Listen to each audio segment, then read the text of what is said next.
Tenemos la primera entrevista del día. Hoy nos encontramos con Fernando Tuesta Soldevilla. Él es politólogo de la Pontificia Universidad Católica del Perú y además ex jefe de la Oficina Nacional de Procesos Electorales. Como siempre, es un gusto darle la bienvenida, señor Tuesta. ¿Cómo está? ¿Qué tal, Paloma? Buenos días. Gracias por la invitación. A usted las gracias por acompañarnos. Recientemente se ha tenido la noticia del archivamiento de las denuncias sobre el fraude electoral en las elecciones generales 2021. Esto es algo que ya se venía diciendo desde el proceso electoral por parte de los organismos del sistema electoral. ¿Cuál es su lectura al respecto?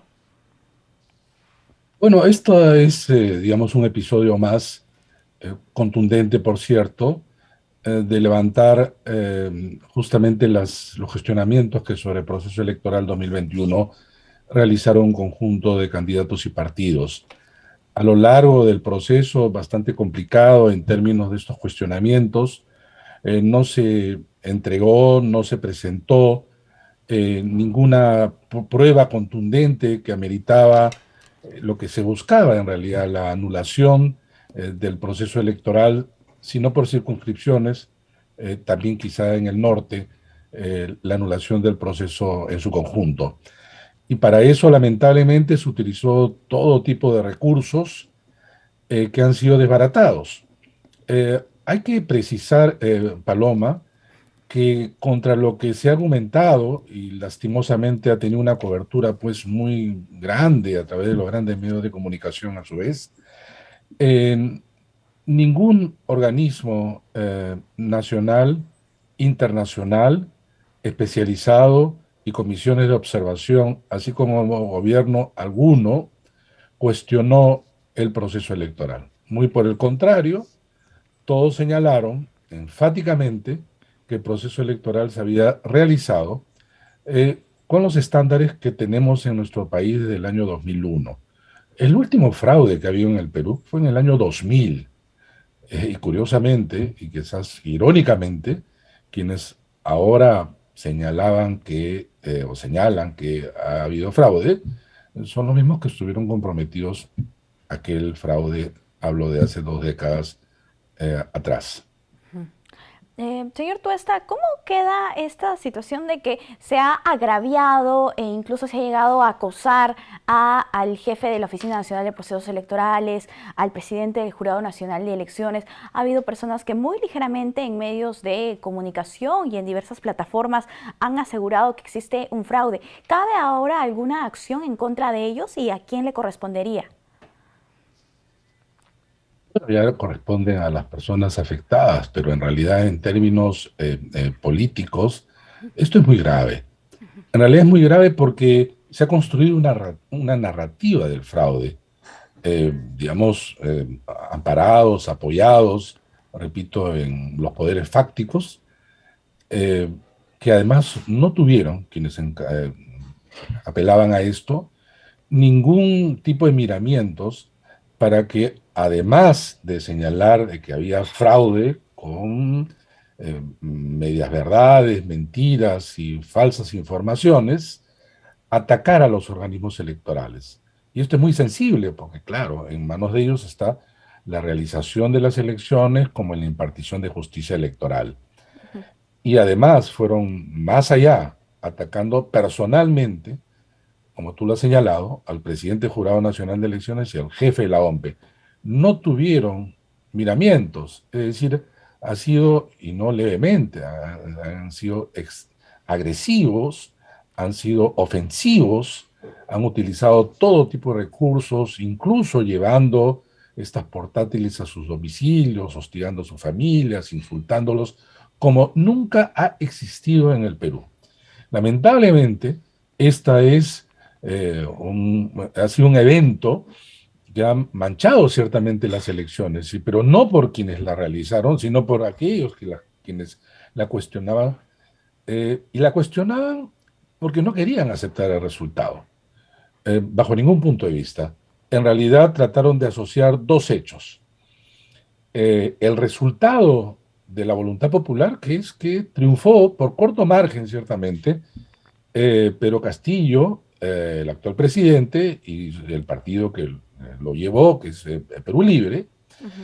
eh, pero además, digo, asociando con un proceso electoral.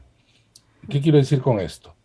Que la narrativa es, pues, estamos delante de un gobierno, que es un gobierno comunista, ¿no? Eso lo decían en segunda vuelta, y un gobierno de esta naturaleza solo puede nacer de unas elecciones ilegítimas, ¿no?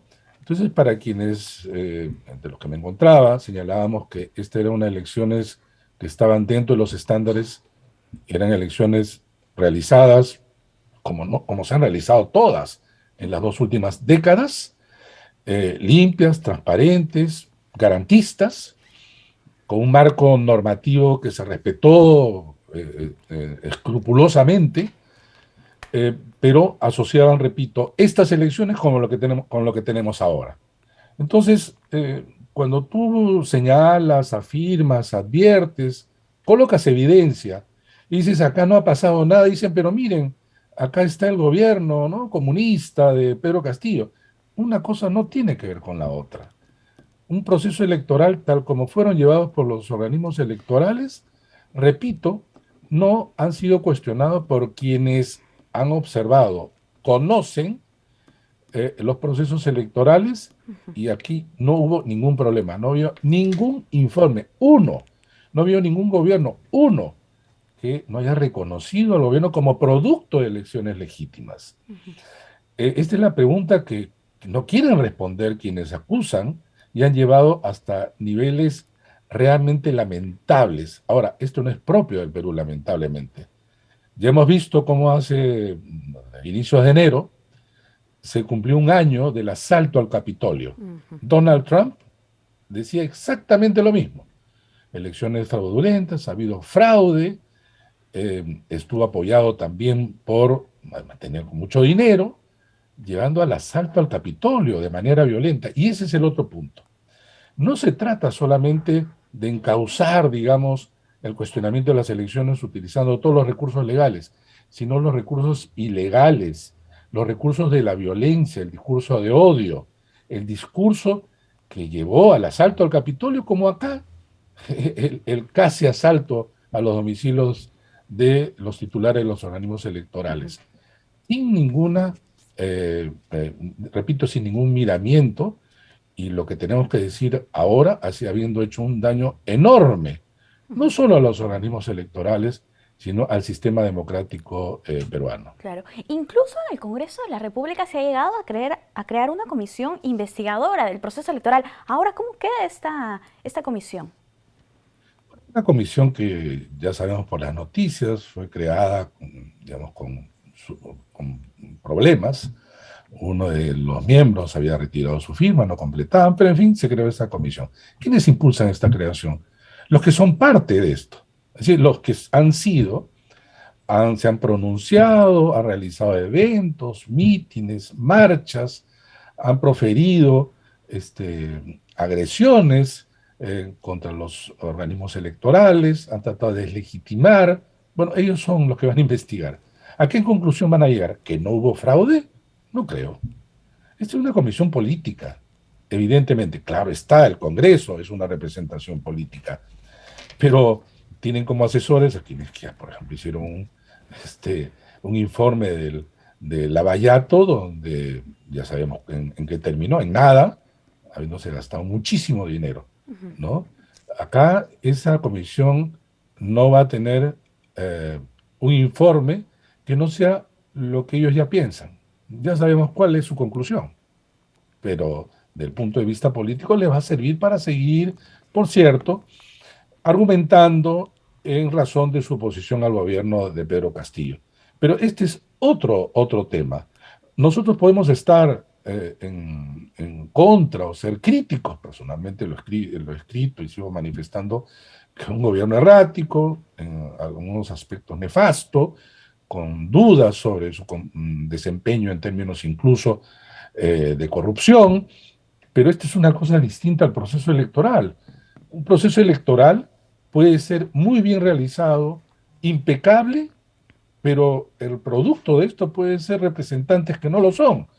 Y no solamente es en el Ejecutivo, vemos la representación parlamentaria. Uno puede decir que en el Parlamento tenemos un Parlamento de calidad. Bueno, han nacido en las mismas elecciones. Han nacido en las mismas elecciones. Claro que sí. Ahora, el presidente del Jurado Nacional de Elecciones ha dicho que el daño ocasionado será muy difícil de reparar y efectivamente, incluso se podría decir que esto es un tema que ha dañado bastante a la democracia, como usted lo indicaba, pero ¿cuáles son las lecciones que nosotros como peruanos y nuestros políticos tienen que sacar de todo esto para que más adelante no se vuelva a repetir y no se permita que pase esto? Bueno, desechar todo este tipo de acciones es muy difícil, ¿no? Porque al contrario, si Donald Trump en Estados Unidos marcó un hito a nivel de la democracia contemporánea, digamos, una de las cunas de la democracia en el mundo y en la historia, logró incentivar, repito, al ataque al Capitolio. Y acá en América Latina lo han hecho algunos candidatos desde antes que sea resultado electoral. Y en Brasil, Joao Bolsonaro habla de fraude y seguramente seguirá hablando, y más si es que pierde ahora en este año. Lo que digo es que hay una corriente también internacional, una corriente, no digo que necesariamente se reúnen para pensar un cerebro, pero hay una corriente internacional que no gusta que el proceso electoral produzca un resultado que es fehaciente a la voluntad popular, sino que si es que ellos no ganan, entonces las elecciones son amañadas y hacen todo tipo de cosas. Entonces, nosotros tenemos al frente elecciones regionales y municipales el próximo 2 de octubre. Yo no sería sorprendente que las lecciones que van a tomar es utilizar exactamente los mismos recursos. Si no gano, hay fraude. Y eso se tiene que, obviamente, desechar. Los actores políticos tienen que ser más responsables. Sin embargo, hasta ahora no lo son.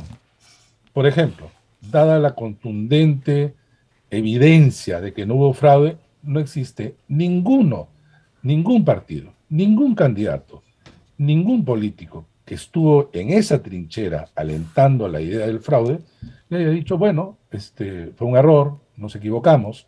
No, no formamos parte, lamentablemente, de una cultura democrática en donde lo correcto hubiera sido, dado el resultado electoral, los perdedores reconocen el resultado y saludan al ganador. Esto es el símbolo, digamos, uno de los aspectos centrales, medulares de la democracia. Este es un juego reglado de acceso al poder.